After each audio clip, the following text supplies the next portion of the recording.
Est-ce que tu peux me remettre le chant, au moins le refrain, merci pour la croix. Celui d'avant, le chant d'avant. On pourrait presque remettre tout le chant quand on le reprend dans son intégralité, parce qu'il y a un tel message quand on y réfléchit. Merci pour la croix, pour ton sacrifice parfait. Merci pour la croix, pour ton amour si grand et vrai. Et pendant qu'on le chantait, que je le chantais, que je vous écoutais chanter, je me disais, mais quel message! Et surtout, quel prix payé par Jésus. L'apôtre Paul parlera d'un si grand prix. Vous avez été rachetés à un grand prix. Et ce matin, par rapport à cela, bien sûr, seul Jésus a pu payer un tel prix. Mais j'aimerais nous poser une question en repartant dans cette année. On repart dans une année scolaire, mais ma question ce matin pour chacun d'entre nous, je me la pose en premier, je me la suis posée en premier pendant mon temps de congé. Est-ce que nous sommes prêts à payer le prix? Alors bien entendu, quand je dis ça, vous comprenez bien que je ne parle pas d'argent. Hein. Je ne parle pas de ça, vous l'avez très bien compris. Il est évident que nous ne sommes pas appelés à payer le prix que Jésus a payé. Il n'y a que lui qui pouvait le faire. Mais à notre niveau, et on va le voir ensemble, est-ce que nous sommes prêts à payer le prix? Et je voudrais lire un texte avec vous en introduction qui m'a beaucoup interpellé pendant mes congés, sur lequel j'ai réfléchi, j'ai médité. Ce texte, on le connaît. Ce sont des paroles de l'apôtre Paul dans 1 Corinthiens, chapitre 9, versets 24 à 27. Et j'ai beaucoup réfléchi sur ce texte et je voudrais le partager avec vous parce que ça, notamment par rapport à l'actualité de cet été, vous allez comprendre pourquoi je dis ça. L'apôtre Paul dit ceci: « Ne savez-vous pas que ceux qui courent dans le stade courent tous, mais qu'un seul remporte le prix?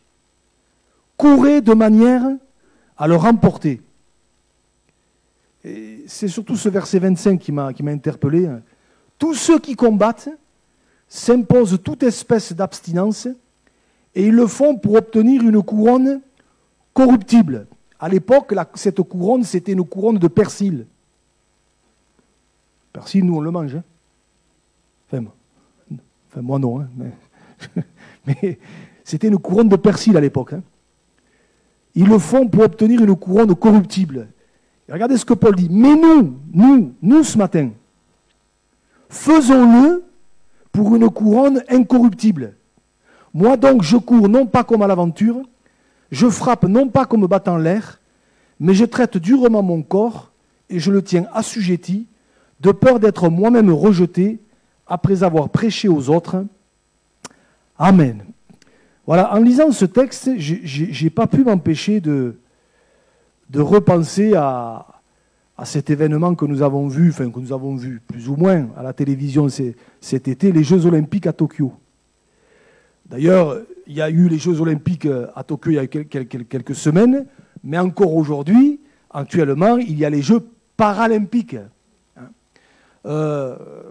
J'ai été frappé de voir un petit peu, au travers de tous ces sports dont il a été question, de voir l'investissement de tous ces athlètes. J'ouvre une petite parenthèse. Là, en ce moment, il y a les Jeux Paralympiques. Alors là, j'ai halluciné de voir, peut-être certains l'ont vu avec moi, ce pongiste égyptien qui joue avec la bouche. Il n'a plus de bras et il joue au ping-pong avec la raquette dans la bouche. Il serre avec les pieds. Enfin, je sais pas comment il fait. Hein, c'est quand même hallucinant quand on y réfléchit. Hein. Mais ce que je veux faire ressortir de tout ça, c'est que, c'est un petit peu ce que j'en ai retiré, c'est que quand même, tous ces athlètes, quels qu'ils soient, mais ils se sont préparés comme des fous. Pendant plus de 4 ans, et même pour cette Olympiade, ça n'a pas été 4, ça a été 5 à cause du Covid, hein, puisque ça a été décalé d'1 an. Mais ils se sont préparés pour être prêts pour le jour J. Parfois pour quelques minutes, parfois même pour quelques secondes. Mais ils se sont préparés, ils ont fait des sacrifices inouïs dans leur discipline et ils se sont privés de certaines choses parce que ce qu'ils voulaient, c'était la médaille. Et la meilleure des médailles, la médaille d'or. Et pendant plus de 5 ans, ils se sont préparés, ils y ont été, ils se sont entraînés, ils n'ont pas compté les heures. Et finalement, la leçon qu'on en retire, c'est qu'ils ont été prêts à payer le prix pour arriver à un instant de gloire, pour gagner dans leur discipline. Et quand on y réfléchit, pourquoi je vous parle de ça? Parce que ici, quelque part, c'est de ça dont Paul parle. Quand on y réfléchit, c'est de ça dont il est question. L'apôtre Paul parle d'être de ceux et de celles qui sont prêts à payer le prix. Et il se sert de l'image de l'athlète ici, parce qu'il savait que tout le monde le comprendrait, et ce matin on la comprend, encore plus avec les Jeux Olympiques en perspective qu'il y a eu cet été, mais on le comprend. L'apôtre Paul est en train d'essayer de nous faire comprendre, est en train d'essayer de nous expliquer que la vie chrétienne, qu'on le veuille ou non, si on veut la vivre pleinement et entièrement, il y a un prix à payer. Il y a un prix à payer. Bien sûr, Jésus a payé le plus grand des prix. Jésus a payé le plus grand des sacrifices. Mais une fois qu'on a dit ça, la vie chrétienne, la marche avec Dieu, quand on veut la vivre de tout notre cœur, il y a un prix à payer, qu'on le veuille ou non. Et c'est un petit peu ça qu'explique ici l'apôtre Paul. On se rappelle que déjà Jésus le dira, même avant l'apôtre Paul, bien sûr, avec d'autres mots. Regardez par exemple dans Matthieu chapitre 16, versets 24 et 25, Jésus dit ceci, Jésus dit à ses disciples, il ne l'a pas dit à la foule, il l'a dit à ses disciples. Il nous le dit à nous ce matin. Si on est disciple du Seigneur, il nous le rappelle. Il va dire, si quelqu'un veut venir après moi, qu'il renonce à lui-même. Il y a un prix à payer. Qu'il se charge de sa croix.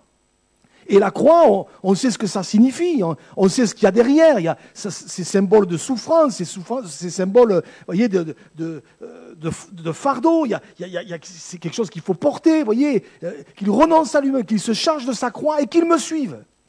Et Jésus rajoute, verset 25, « Celui qui voudra sauver sa vie la perdra, mais celui qui la perdra à cause de moi la trouvera. » Et il y a un prix à payer. L'apôtre Paul dira aussi à Timothée, 2 Timothée chapitre 3 verset 12, « Or tous ceux qui veulent vivre pieusement en Jésus-Christ, c'est-à-dire tous ceux qui veulent vivre la vie avec Dieu pleine, entière, ils seront persécutés. Si tu veux marcher avec Dieu de tout ton cœur, de toute ton âme, si tu veux plaire au Seigneur, il y a un prix à payer. Et parfois, ça va supposer qu'il y aura des tribulations, il y aura des combats, il y aura des luttes, il y aura peut-être des déceptions, mais ça fait partie de la marche avec Dieu. Il y a un prix à payer. Voyez, et je crois que c'est important d'en parler parce que le problème aujourd'hui, c'est que parfois, on veut bien du Seigneur, on veut bien de la grâce de Dieu, on veut bien de son salut, on veut bien de ses bénédictions. Enfin, on veut tout, quoi. Et on a raison. Le problème, c'est que parfois, on veut tout, mais sans trop de contraintes. Et si j'emploie un langage d'aujourd'hui, sans trop forcer.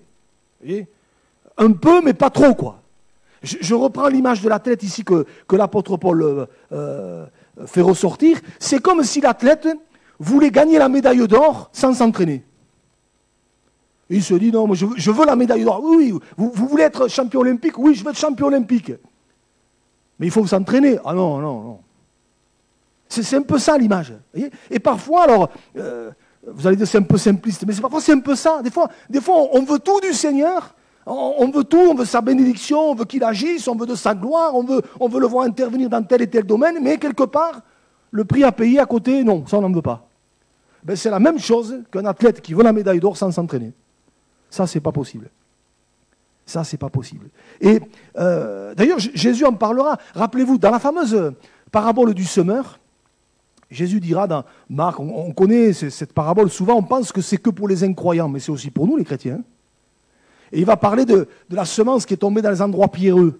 Jésus dit, les autres, pareillement, reçoivent la semence dans les endroits pierreux. Quand ils entendent la parole, ils la reçoivent d'abord avec joie. Au début, c'est super, c'est tout beau, c'est formidable. Voyez? Regardez la suite. Mais ils n'ont pas de racine en eux-mêmes. Ils manquent de persistance. Et voilà le problème. Et dès que survient une tribulation ou une persécution, à cause de la parole, ils y trouvent une occasion de chute. Dès qu'à un moment donné, il y a un prix à payer, dès qu'à un moment donné, il y a un combat, bouf, il n'y a plus personne. C'est pour ça que quelque part, c'est important de se poser la question, mais Seigneur, où est-ce que j'en suis avec toi? Et ce verset 25, je reviens dans le texte qu'on a lu en introduction, il m'a particulièrement fait réfléchir parce que tous les mots sont importants. Et l'apôtre Paul dit ceci, tous ceux qui combattent, écoutez bien, s'imposent toute espèce d'abstinence.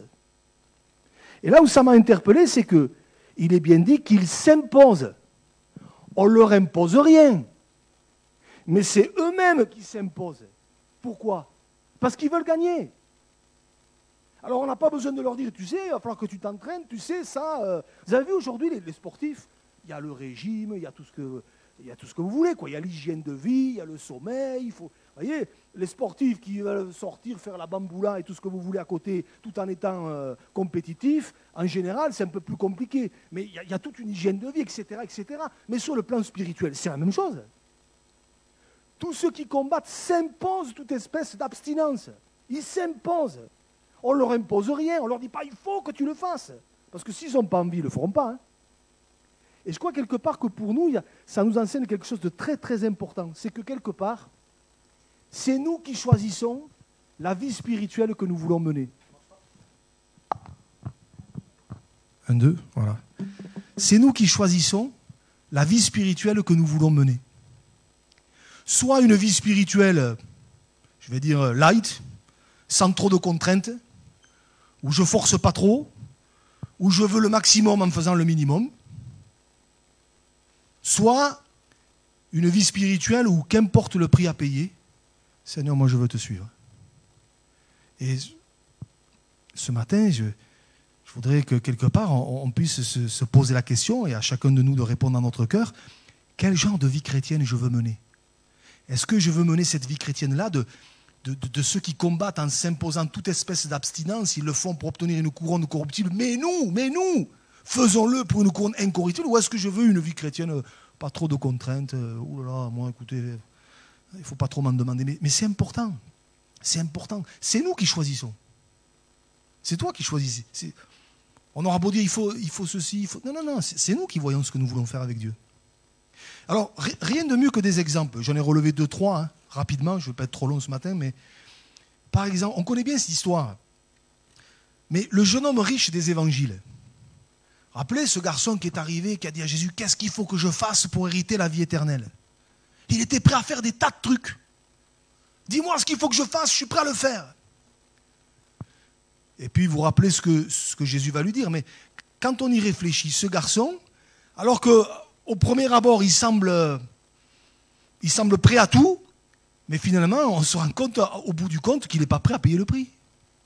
Il n'est pas prêt à payer le prix. Et quand Jésus va lui dire, mais vends tout ce que tu as, donne-le aux pauvres, puis tu auras un trésor dans le ciel, puis viens et suis-moi, pauvre, alors là, non. Alors. C'est comme si, il a bien dit qu'il fut affligé, il est devenu tout triste et il est reparti. Et vous remarquerez, je le dis souvent, que Jésus ne lui a pas couru derrière. Hein. Jésus n'a pas rabaissé le niveau en disant, attends, reviens, on va trouver un terrain d'entente. Non, il l'a laissé partir. Il a laissé partir. Hein. Quand Jésus a commencé à parler de... quelque part, à un moment donné, il y a des choses qu'il allait devoir abandonner. Alors là, tout de suite, c'est devenu moins intéressant. Et je crois que c'est important de rappeler ce matin que si on veut suivre le Seigneur, si tu veux suivre le Seigneur, et peut-être je m'adresse à des amis ce matin, on n'a pas encore donné son cœur au Seigneur, mais forcément, il y aura des choses à abandonner. Forcément, il y a des choses à délaisser. Parce que le Seigneur ne vient pas pour nous sauver avec nos péchés, mais il vient pour nous sauver de nos péchés. Et ça, c'est important de le réaliser. Et le jeune homme riche, lui, oui, il voulait bien suivre le Seigneur, mais il y avait des choses dont il ne voulait pas se séparer. Si on veut suivre le Seigneur, il y a un prix à payer, il y a des choses auxquelles il faut renoncer.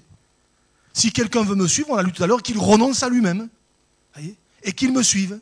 Ça me faisait penser à cette parole que Paul adressera aux Thessaloniciens, on va l'afficher, 1 Thessaloniciens, chapitre 1er, verset 9.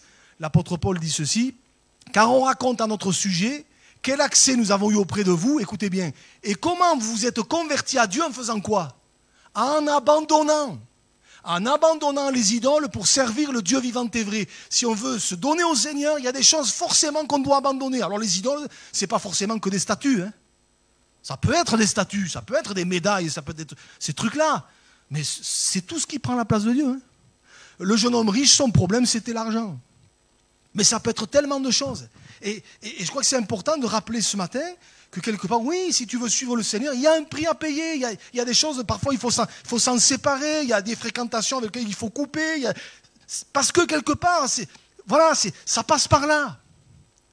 Le problème du jeune homme riche, c'est qu'il n'a pas réalisé que si Jésus lui disait, va, vends tout ce que tu as, donne-le aux pauvres, tu auras un trésor dans le ciel, puis viens et suis-moi, il n'a pas réalisé que si Jésus lui dit, puis viens et suis-moi, c'est qu'il avait tellement mieux à lui proposer.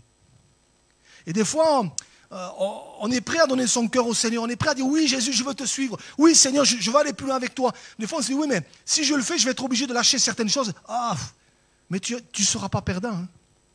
Tu seras gagnant. Parce que ce que le Seigneur va te proposer, ce que le Seigneur a à te donner, c'est tellement plus grand, c'est tellement plus excellent. Et je pensais à cette parole de Jésus qui dit, je ne vous donne pas comme le monde donne. Le monde ne te donne rien. Il te reprend tout. Mais ce que Jésus te donne, le monde ne pourra pas te le donner. Et si peut-être ce matin, peut-être il y a encore quelqu'un, tu n'as pas encore donné ton cœur au Seigneur, alors oui, il y a un prix à payer pour suivre le Seigneur, mais il y a des choses à abandonner, il y a des choses à délaisser. Ça passe par là, mais c'est pour goûter à tellement mieux. Le jeune homme riche, lui, il est reparti. Et toi, ce matin, qu'est-ce que tu vas faire? Est-ce que tu vas dire, non, non, moi c'est trop, je préfère rester un peu en retrait, je suis de loin, mais suivre de loin, ça ne te permettra pas de goûter à la vie que Dieu a pour toi. Et puis j'ai pensé aussi, et je reviens à l'apôtre Paul, vous savez, si l'apôtre Paul disait ces choses pour les autres, il se les appliquait à lui-même. Il n'enseignait pas les autres et puis lui il faisait autre chose. Hein. Et à un moment donné, il va passer par un épisode un petit peu compliqué, j'en avais déjà parlé, mais permettez que j'y revienne ce matin. Dans les Actes chapitre 24, à un moment donné, il va rendre témoignage, et on va le lire, Acte 24. Ouais. Merci. Et là, il se trouve devant, comment je vais dire ça, devant un homme important de son époque. Et il va lui rendre témoignage. Il dit, quelques jours après, Félix vint avec Drusille, sa femme, qui était juive, et il fit appeler Paul. Il l'entendit sur la foi en Christ. Mais comme Paul discourait sur la justice, sur la tempérance et sur le jugement à venir, Félix, effrayé, dit, pour le moment, retire-toi, quand j'en trouverai l'occasion, je te rappellerai. Pourtant, l'occasion, elle était là. Hein. Elle était là. Et regardez, et cet homme-là, Félix, il espérait en même temps que Paul lui donnerait de l'argent, aussi l'envoyait-il chercher assez fréquemment pour s'entretenir avec lui. Et regardez bien le dernier verset. 2 ans, écoutez bien, 2 ans s'écoulèrent ainsi. Et Félix eut pour successeur Porcius Festus, dans le désir de plaire aux Juifs, Félix laissa Paul en prison. Ça veut dire que Paul est resté en prison pendant plus de 2 ans. Tu peux me remettre le verset d'avant? Mais ce verset 26, là, nous fait comprendre que si Paul avait voulu, il aurait pu s'améliorer les choses. Pourquoi cet homme-là, Félix, qui avait déjà tout l'argent qu'il voulait, hein, pourquoi il espérait en même temps que Paul lui donnerait de l'argent? Parce qu'il faut savoir qu'à cette époque-là, c'était une pratique courante. Les prisonniers qui avaient les moyens, pour s'assurer une vie un peu meilleure par rapport aux autres, ils graissaient la patte de ceux qui les détenaient pour avoir une vie un peu mieux, quoi. Une vie améliorée avec beaucoup plus de liberté que les autres.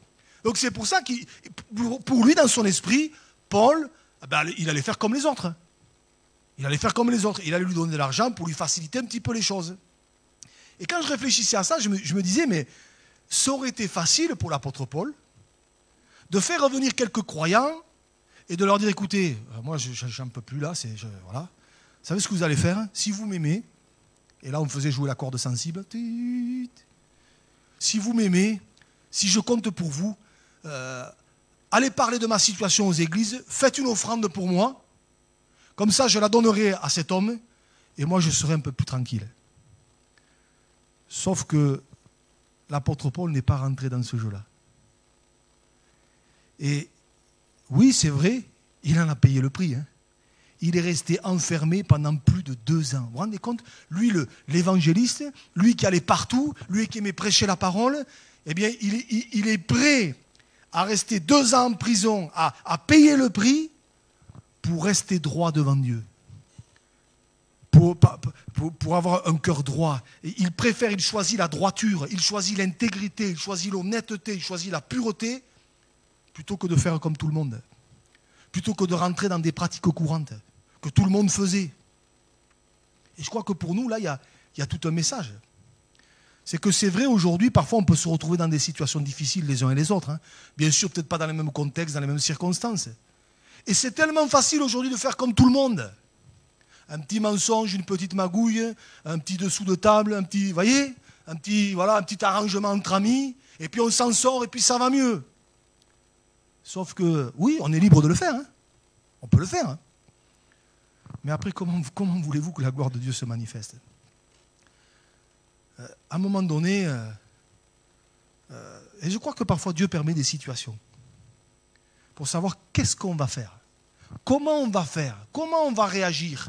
Comment on va se comporter? Quelle va être notre attitude? Est-ce qu'on va faire comme tout le monde? Ou est-ce qu'on va dire, ben non, moi, qu'importe, même si quelque part, ça doit être difficile, même si peut-être, oui, ça va me coûter un peu, mais moi, je veux rester droit, moi, je veux rester intègre. Moi, je veux vivre une vie entière pour le Seigneur. Et parfois, Dieu permet des situations. Ne disons pas toujours, c'est un coup du diable. Parce que alors, des fois, le diable, il a bon dos. Hein. C'est le diable. Non, c'est pas le diable. Parfois, Dieu permet des situations.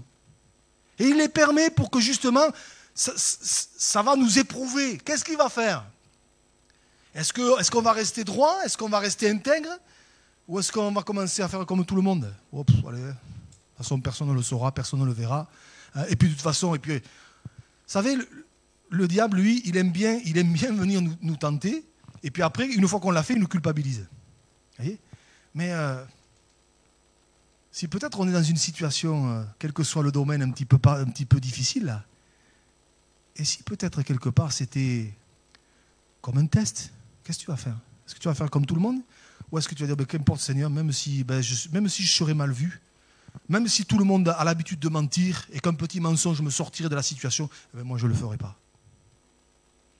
Oh, parfois ça va nous coûter cher. Hein, parce que peut-être autour de nous, ça sera l'incompréhension. Mais pourquoi tu ne le fais pas? Mais qu'est-ce que tu casses la tête? Oh là là, une occasion comme ça ne se rate pas. Oui, mais pour avoir une occasion comme ça, il va falloir un peu tricher sur les bords, il va falloir un peu mentir. Il va falloir peut-être pas dire tout à fait la vérité ou omettre certaines choses. Et après, on veut que Dieu nous bénisse. Après, on veut la gloire de Dieu. Mais il n'y aura rien du tout. Hein. Il y a un prix à payer. Et l'apôtre Paul, dans cette situation, dans cette circonstance, était prêt à payer. Vous voyez, le prix, même s'il est resté 2 ans enfermé, ça n'a pas dû être simple tous les jours. Hein. Mais je suis convaincu que dans sa prison, Dieu était avec lui. Dieu était avec lui. Je prends un dernier exemple. Toujours l'apôtre Paul. Dans un autre domaine, aux Galates, il dira ceci, Galates chapitre 1er, verset 10. Et là, on touche un domaine aussi. Et maintenant, est-ce la faveur des hommes que je désire ou celle de Dieu? Est-ce que je cherche à plaire aux hommes? Et Paul dit, si je plaisais encore aux hommes, je ne serais pas serviteur de Christ. Alors je résume. Il est en train de dire que parfois, si on veut plaire à tout le monde, il y a un moment donné, ça ne va pas le faire. Hein. Si on veut plaire au Seigneur, alors je ne suis pas en train de dire qu'il faut se mettre tout le monde à dos. Hein. Ce n'est pas ce que je suis en train de dire. Mais ce que je suis en train de dire, c'est que parfois, il y a des gens qui nous tourneront le dos. Parfois. Parfois, il y a des gens qui vont être interpellés. Mais pourquoi tu fais ça? Tout le monde. Et toi, tu ne le fais pas, pourquoi? Et là, vous avez l'occasion de parler du Seigneur, de rendre témoignage. Mais parfois, vous allez vous faire rabrouer. On va dire, mais tu es fou. Ça ne va pas, toi. Avec tes histoires de Jésus, là, il y a quelque chose qui ne va pas. Si on veut plaire à tout le monde, ça va être difficile de suivre le Seigneur. Hein. Voyez, là aussi, des fois, dans les relations, il y a un prix à payer. Hein. Quoique des fois, il y a des moments, il y a des relations avec lesquelles il faut couper, hein, parce que ça ne nous fait pas du bien. Ce n'est pas pour rien que l'apôtre Paul dira les mauvaises compagnies corrompent les bonnes mœurs. Hein. Pas pour rien. Des fois, il y a des relations, il vaut mieux couper. Tant pis, il y a des gens qui nous tourneront le dos. Tant pis, il y a peut-être des gens qui ne nous parleront plus. Tant pis, on sera moins invité au restaurant, c'est pas grave. Tant pis, on sera moins invité à la paillote du coin, aller boire, siroter une bière le soir au bord de la plage. Tant pis, c'est pas grave. Tant pis.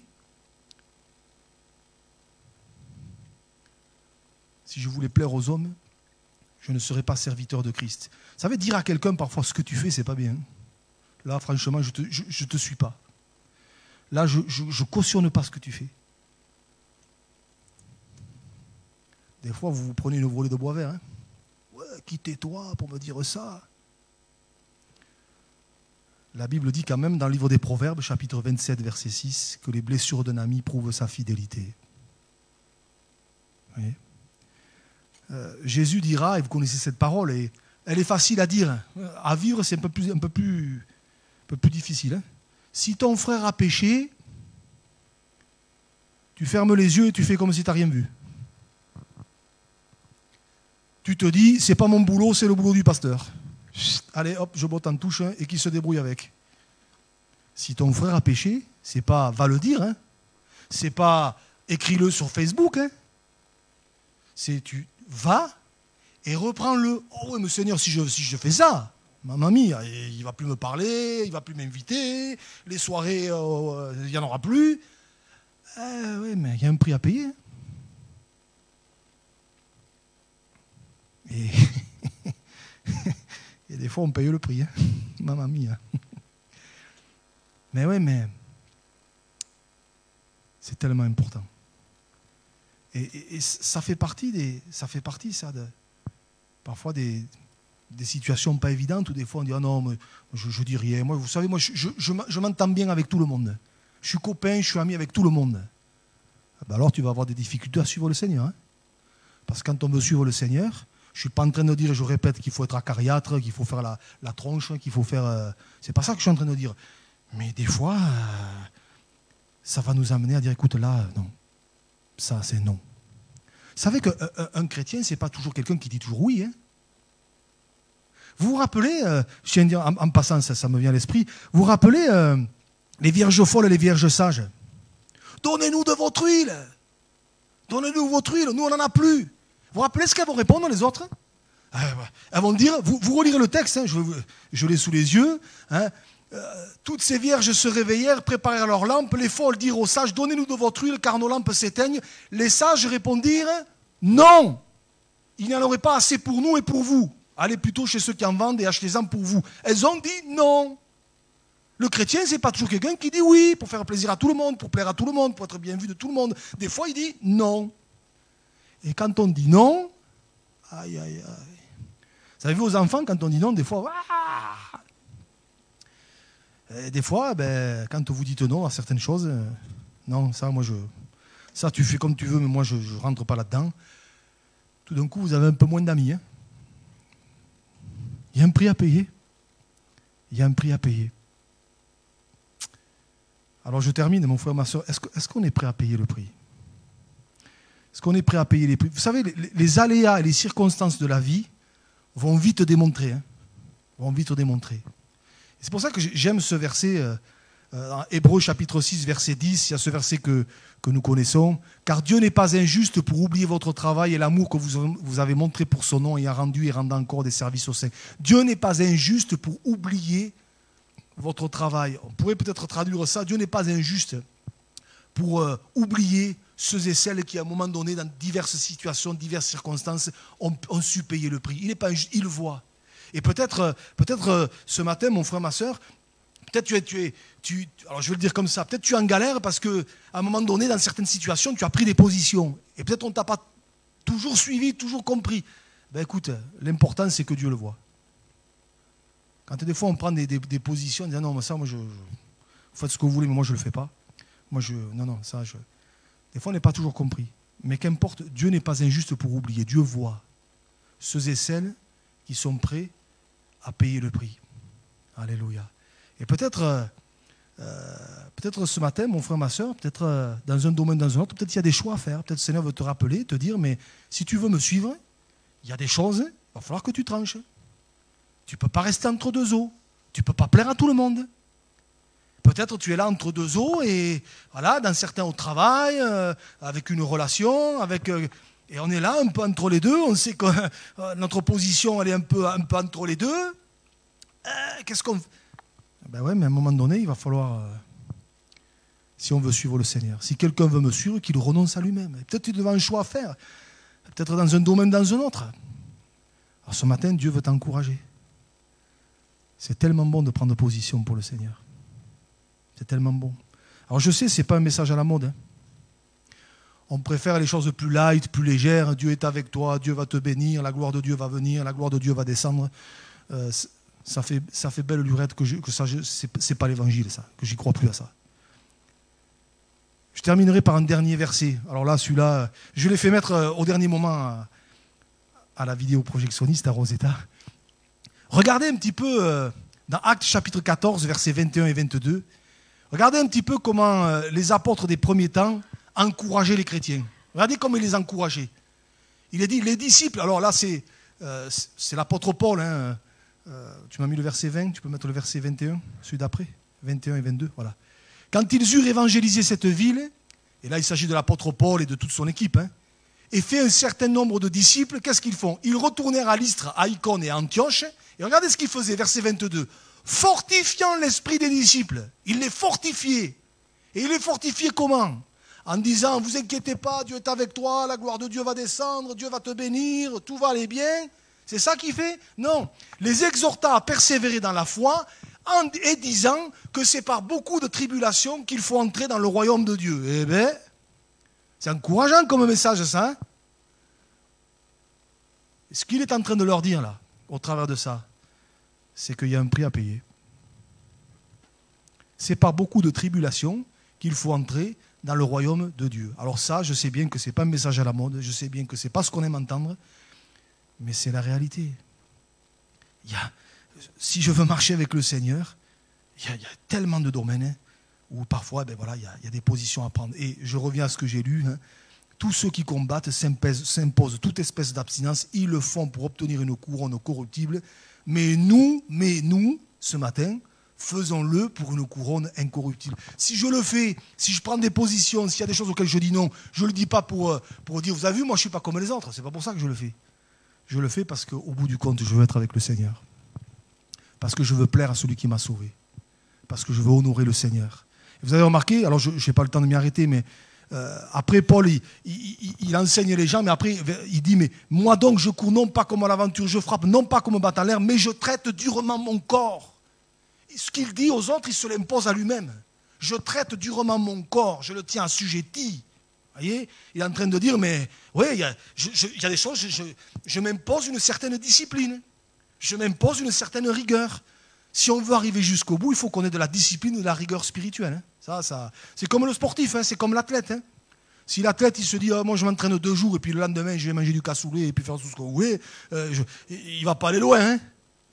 Il ne va pas aller loin. Hein. Quand il va faire son 100 mètres, vous dire, hein, ça sera rigolo, quoi. Hein. S'il mange du saucisson ou du figatel tout le temps, il ne va pas y arriver, quoi. Mais Paul, c'est ce qu'il dit, alors j'y mets un peu d'humour, mais c'est ce qu'il dit. Je traite durement mon corps, je m'impose une rigueur, je m'impose une certaine discipline, parce que sinon j'y arriverai pas. Et vous avez remarqué, de peur. Parce que le danger, il est réel. Il est réel. Un jour sauvé, toujours sauvé, ça c'est la sécurité éternelle, niette. Hein. De peur d'être moi-même rejeté après avoir prêché aux autres. Alors Seigneur, oui, avec ton aide et ta grâce, par nos propres forces, ça a été dit ce matin dans un don spirituel, on n'est pas capable d'y arriver. On n'est pas capable d'y arriver. Mais avec le secours et l'aide du Saint-Esprit, Seigneur va nous aider. Et si peut-être ce matin, mon frère, ma soeur, il y a des domaines où on a besoin de prendre des positions, oui, de payer le prix quelque part. Parce qu'on sait très bien, il y a des choses, on sait très bien que si on les fait, oulala, tout d'un coup, la liste d'amis sur Facebook, elle va diminuer. Hein. Je parle de ça, j'en ai pas de Facebook et je suis très content de ne pas en avoir. Mais les invitations, il y en aura moins. Mais à qui je veux plaire? Au Seigneur Et moi, j'ai envie de dire, Seigneur, aide-nous dans cette année. Parce qu'on va tous être confrontés à des choses. Et des fois, c'est la tentation... La tentation, si elle n'est pas alléchante, ça ne marchera pas. Si on vous propose un truc tout pourri, vous n'en voulez pas. Donc la tentation, elle sera tip-top. Juste ce qu'il vous faut. C'est marrant quand même, hein? Juste ce qu'il vous faut. Vous avez besoin de 10 000 euros. Comme par enchantement, on vous propose un truc de 10 000 euros. Pas 5 000. Non, juste ce qu'il faut. Oh, ouais. Mais bon, à côté de ça, qu'est-ce qu'on fait? Des fois, dire non, c'est pas facile. Hein? Mais je crois que justement, c'est là qu'on verra la gloire de Dieu. C'est là qu'on verra la fidélité de Dieu. Qu'on expérimentera la fidélité de Dieu. Et franchement, mieux vaut être dans la fournaise avec le Seigneur à l'intérieur, comme les 3 amis de Daniel, que être dehors, tout va bien, mais le Seigneur, il n'est plus là, comme à la Odyssée. Alors que Dieu nous aide. Il y a ce chant, peut-être Anne-Marie, pardon. Je voudrais qu'en juste quelques instants, on puisse réfléchir devant Dieu. Ce chant, merci pour la croix. Juste se souvenir de ce matin du prix que Jésus a payé. Du prix que Jésus a payé. C'est ça que je voudrais qu'on retienne.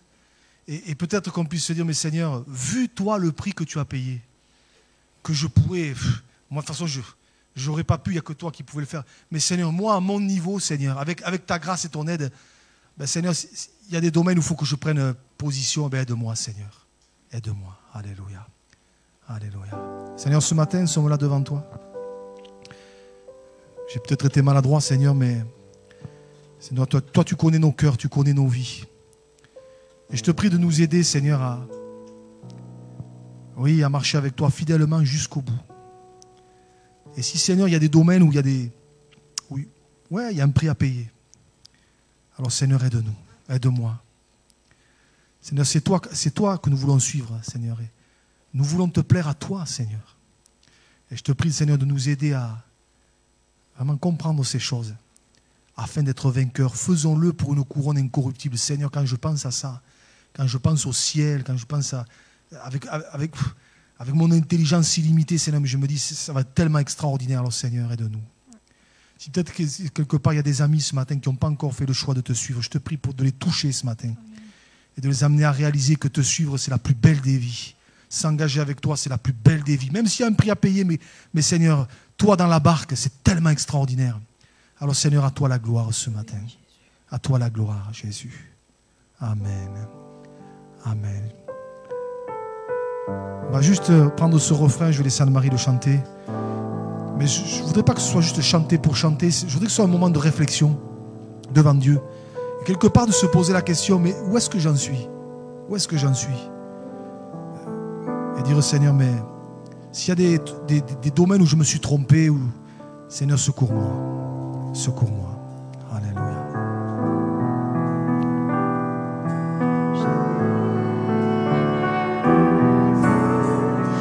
Merci pour la croix, pour ton sacrifice parfait. Merci pour la croix, pour ton amour si grand et vrai. Merci pour la croix, pour ton sacrifice parfait. Merci pour la croix, pour ton amour si grand. Une dernière fois. Jésus, merci pour la croix. Pour ton sacrifice parfait. Merci pour la croix. Pour ton amour si grand et vrai. Amen. Juste prendre quelques instants. Je voudrais prier ce matin. Peut-être je suis convaincu et je crois que Dieu ne parle jamais en vain. Je suis convaincu qu'il y a peut-être plusieurs qui ont besoin de l'aide et du secours du Seigneur. Peut-être des amis, mais peut-être mon frère, ma soeur. Tu sais qu'il y a des domaines où tu as un carrefour, il faut que tu fasses un choix. Et peut-être tu n'y arrives pas. Peut-être tu as du mal. Alors je voudrais prier pour toi. Après, c'est entre toi et le Seigneur. Je ne vais pas te voir, te dire qu'est-ce qu'il y a, c'est quoi.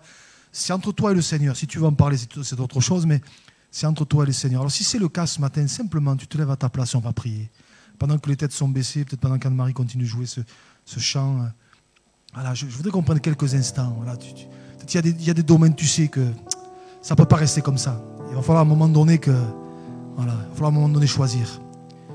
Et ce matin, le Seigneur veut te visiter, veut t'aider, veut te secourir. Il n'est pas là pour te juger, il n'est pas là pour t'enfoncer. Au contraire. En parlant de ces choses, le but, ce n'est pas de nous enfoncer, c'est de dire, ah oui, Seigneur, peut-être que je n'avais pas saisi ou je n'avais pas réalisé que c'était important. Je n'avais pas réalisé que c'était... à un moment donné qu'il fallait que je choisisse. Alors ce matin, le Seigneur veut t'aider. Alléluia. Alléluia. Alléluia. C'est devant le Seigneur qu'on le fait, c'est pas pour moi.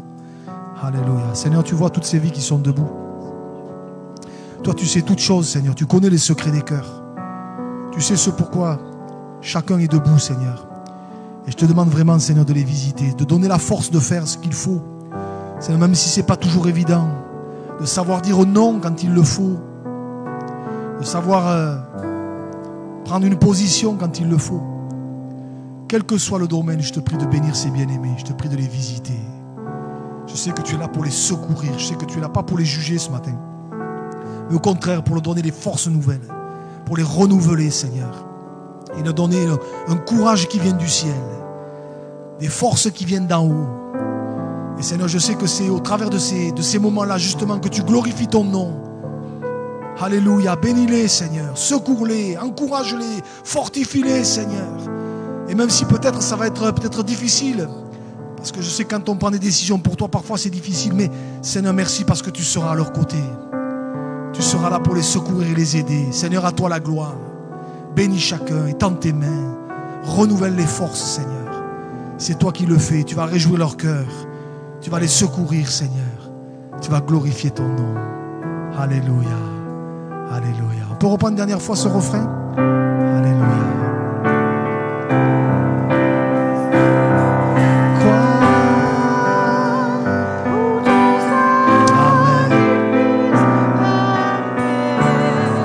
Merci pour la croix, pour ton amour si grand. Et dernière fois. Merci pour la croix. Oui, Jésus. Pour ton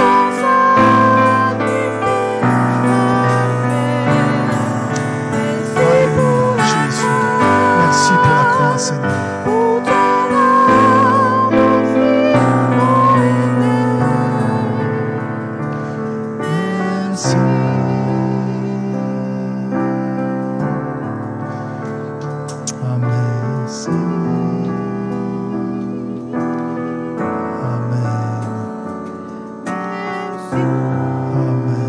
Te bénissons, te rendons la gloire, Seigneur.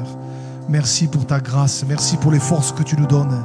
Merci parce que tu nous accompagnes, Seigneur, sur le chemin. Même quand nous nous trompons, tu es toujours là pour nous tendre la main. Alors, Seigneur, à toi la gloire ce matin. Je te demande vraiment de nous donner les forces et les capacités nécessaires. Je te le demande au nom de Jésus. À toi la gloire, Seigneur. Amen. Amen. Avant de nous séparer, juste, je voudrais, c'est pas prévu, mais je voudrais qu'on le fasse. Alors, je le fais parce que là, je le sais. Je voudrais qu'on prie pour Fita. Moi, je suis un peu malheureux parce que Fita, il s'en va. Bon, il reviendra pendant les vacances, mais bon,